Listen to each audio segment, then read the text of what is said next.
Doctor शिजरा साहब, अगर पहले तो आप अगर मुमकिन है इस बारे में कोई हमारी रहनुमाई करना या बताना तो बता दीजिए प्लीज़, क्योंकि आप parliamentary secretary of foreign affairs भी हैं। जाहिर है दुनिया के मंजरनामे में सबसे बड़ी खबर इस वक्त डोनाल्ड ट्रंप का हलफ लेना है। तो ये बात बहुत ज़ेर बहस है कि गवर्नमेंट ऑफ पाकिस्तान का कोई ऑफिशियल बंदा गया है वहाँ पर तकरीब में शिरकत के लिए, कोई मौजूद था या नहीं था। ये मोहसिन नकवी साहब की फिर अभी लेटली तस्वीर वगैरह चली हैं बुलेटिन में, तो यानी वो ऑफिशियल इन्विटेशन था और एज हुकूमत पाकिस्तान के रिप्रेजेंटेटिव के तौर पर वो वहाँ पर गए हैं जो डोनाल्ड ट्रंप की तकरीब हलफ बर्दारी में। डॉक्टर साहब जी, बहुत शुक्रिया आपका मुझे अपने प्रोग्राम में बुलाने का। देखिए, बिल्कुल आपने सही कहा कि ट्रंप साहब की जो अभी इनॉग्रेशन हुई है बहुत बड़ी इस वक्त न्यूज़ है पूरी दुनिया के अंदर।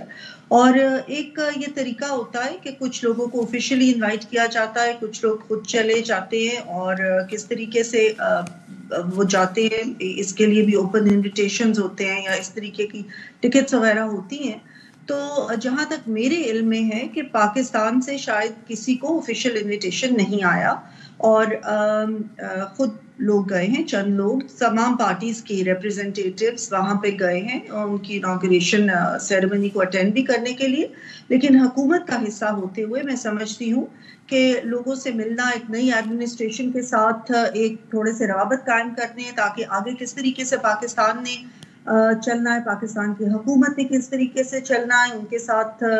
उस किस्म की एक उनकी एडमिनिस्ट्रेशन के डिफरेंट लोगों के साथ किस तरीके से रवाबत कायम करने हैं। तो मैं समझती हूँ हमें ये स्टेप फॉरवर्ड लेना चाहिए, हमें देखना चाहिए, फॉरवर्ड लुकिंग अपना एजेंडा हम कायम करें और उसके ऊपर हम आगे चलें। आप मेहरबान कुरैशी साहबा को मैंने देखा है वो ज़ेर लब मुस्कुराई हैं आपके इस कमेंट में, मैं इनसे वजह पूछूंगा इसकी। लेकिन आप कह रही हैं कि मुख्तलिफ पार्टी से, आई थिंक हमें सिर्फ मोहसिन नकवी साहब ही नजर है। आपने कहा अलग अलग पार्टियों से लोग गए, if I am not wrong सिर्फ मोहसिन नकवी साहब ही गए शायद। ये भी एक सवाल है कि वो किस पार्टी से हैं वैसे लेकिन भारत किसी और पार्टी का मुझे कोई नजर नहीं आया। मुझे एग्जैक्टली नहीं पता कि किस पार्टी से कौन लोग गए हैं या किस किस की वहां पे थी, मुझे एग्जैक्टली नहीं पता, ना ही मुझे इतने गौर से मैं देख सकी कि कौन कौन गया है या नहीं। लेकिन बिल्कुल नकवी साहब वहाँ पे थे मौजूद, उन्होंने अपने ट्विटर अकाउंट से भी बताया, उन्होंने उनकी जो मुख्तलिफ मीटिंग्स हुई वो भी बताया। मैं समझती हूँ वो मीटिंग्स इस वक्त on the behalf of the government एक अहमियत की हामिल हैं, क्योंकि नई एडमिनिस्ट्रेशन जब आती है तो जाहिर है उसके साथ हमने अपने, बिकॉज अमेरिका हमारा एक अहम पार्टनर है बहुत सारे चीज़ों में, ट्रेड के हवाले से और मुख्तलिफ हवालों से भी, और अगली आने वाली जो अब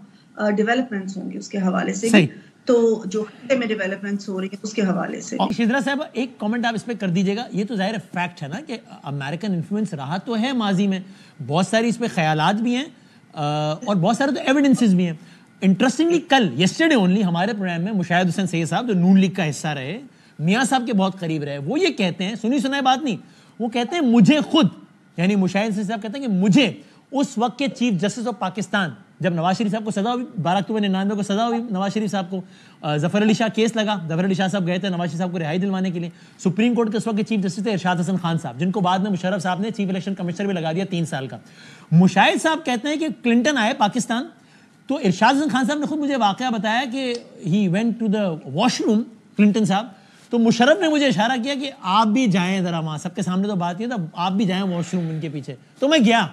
और वहाँ हमारी 5 मिनट पता नहीं इसको बाथरूम डिप्लोमेसी कहूँ मैं क्या कहूँ, I am short of words. तो वहाँ मैंने उनको यकीन दिलाया क्लिंटन को कि हम नवाज शरीफ साहब को फांसी की सज़ा नहीं देंगे बल्कि रिहा कर देंगे, और किया। ये अब कोई सुनी सुनी बात नहीं, वो कह रहे हैं मुझे खुद बताया इरशाद हसन खान साहब ने, अब हयात है माशाल्लाह। तो इन्फ्लुएंस तो रहा है माजी में भी, I don't know if you want to negate this particular episode और नॉट, लेकिन you have enough reasons to believe कि इस दफ़ा कोई ऐसा प्रेशर नहीं आएगा।